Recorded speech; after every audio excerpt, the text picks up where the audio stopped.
I can double click the volume down button to turn on the flashlight and double click to turn it off. Long press the volume down button to turn on camera. Even call any number by just long pressing the volume up button. So I can toggle the silent and ringer mode. I can even turn on the do not disturb mode also from here. On top of that, I can also launch apps and perform specific actions with the click of the buttons which are in my phone. And the best part is all the things can work even when the phone is locked. So you all have seen the new action button which is there in the iPhone. You can definitely do the same thing now in any of the Android phones. This will be a sick video guys, and if you are at any stage, don't forget to like and subscribe to my channel and hit that bell notification up because I will be making more videos like this. You have to download an app, and this app is not available in the Play Store yet.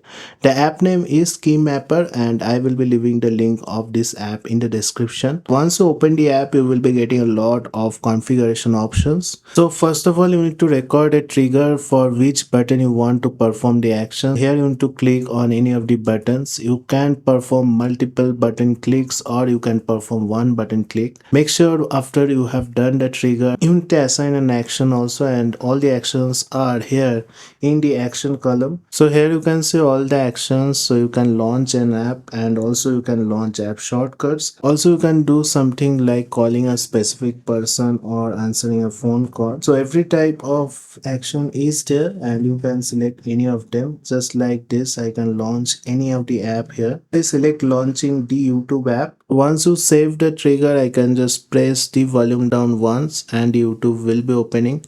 So definitely this is a very nasty and tricky feature to have on any of the Android phone, and this can change the volume buttons or any other button in the phone into an action button to perform specific actions. Also add some constraint if you want. So constraint are like exceptions where it will not be triggering the feature or the action if you are doing any of the things in the constraints. The options you can select whether to show any on-screen message, detect trigger when screen is off, vibrate, or allow apps to trigger this key map. So if you select all this, definitely it will also work when the screen is off, and it will also show an on-screen message while you perform this type of trigger. So that's it guys, I just wanted to show you how you can turn your keys in any of the Android phone into an action button. So I hope you have liked this video. If you like this video, don't forget to like and subscribe to my channel and hit that bell notification up because I will be making more videos like this. Thank you guys, have a great day. Thank you.